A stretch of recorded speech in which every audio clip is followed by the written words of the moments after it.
계속 내란 선동 혐의로 저를 지금 압박하고 있는데 예, 예. 그 내란은요 민주당에서 예, 예. 내란을 헌법재판소에서 빼버렸잖아요. 그럼요.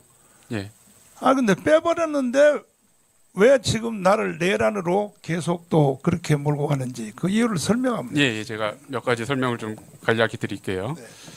지금 이제 서부지법 사태 때문에 정광훈 목사님에 대해서 내란 선동이라고 고발을 한 것으로 알고 있습니다. 저는 정광훈 목사님 변호인 구조화 변호사입니다.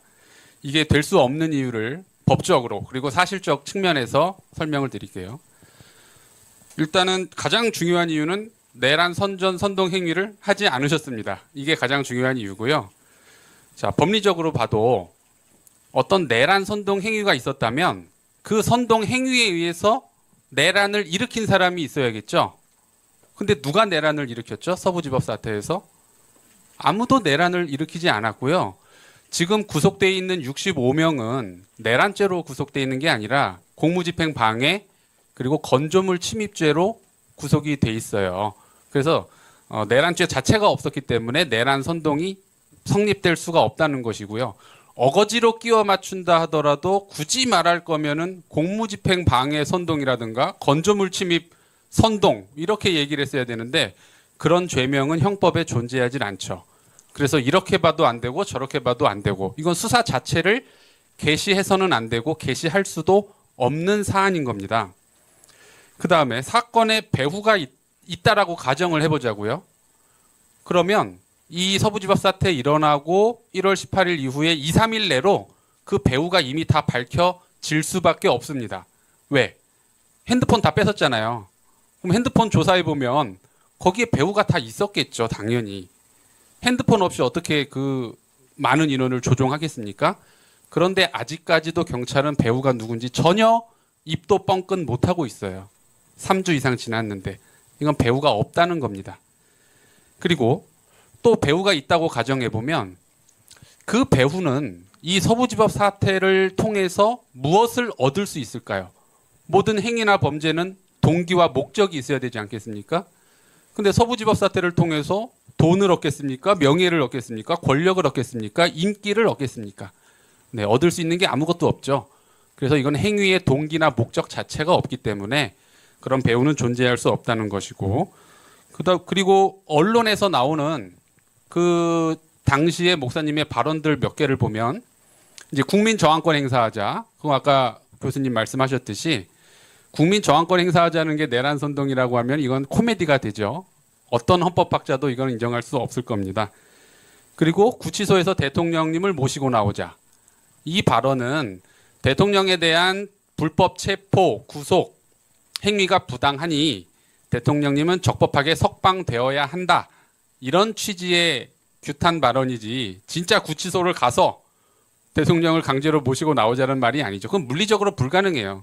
구치소는 들어갈 수가 없습니다. 탱크 같은 게 있지 않는 한은 물리적으로 불가능한 거고 그리고 그게 내란 선동이면은 사람들이 구치소로 가서 해야지 왜 서부지법으로 갑니까?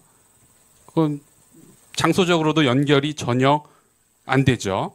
그리고 이틀 전 언론 기사를 보니까 이제 언론도 좀 많이 바뀌고 다른 법조인들도 제가 하는 말이 아니라 이 사건에 대해서 내란 선동이 될 수 없다라는 법조인들의 인터뷰가 이미 많이 나왔더라고요.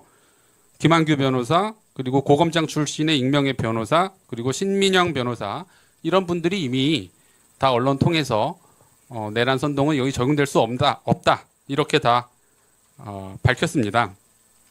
그래서 이틀 전 또 뉴스 보니까 피의자로 입건했다. 정광훈 목사를 피의자로 입건했다. 이런 기사가 이틀 전에 나왔어요. 근데 전담팀을 꾸린 거는 열흘 이상 지났습니다. 그럼 서울경찰청은 피의자로 입건하기도 전에 전담팀 7명을 꾸려서 수사했다는 겁니까? 이거 불법 수사죠?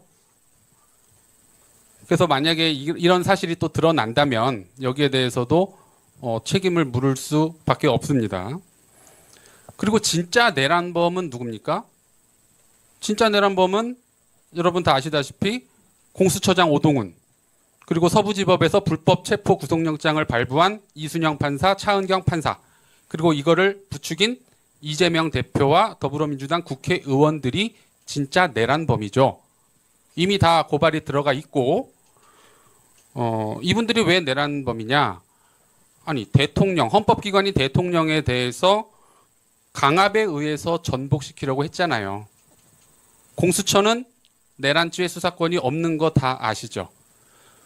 공수처는 여기에 대해서 빠져나가기 위해서 인지수사를 했다라고 합니다. 직권남용으로 수사하다가 내란죄를 인지하게 됐다. 아, 이게 알고 보니 직권남용이 아니라 내란죄구나. 하지만 이거는 너무 납득할 수 없죠. 계엄 이후, 계엄 바로 다음 날부터 바로 내란죄라는 말이 전국에 다 퍼졌는데 어떻게 내란죄 수사가 인지수사가 되겠습니까? 그래서 수사 자체가 불법이기 때문에 여기에 대해서 위법 수사 그리고 위법한 영장을 발부한 판사들이 진짜 내란범입니다. 자, 시간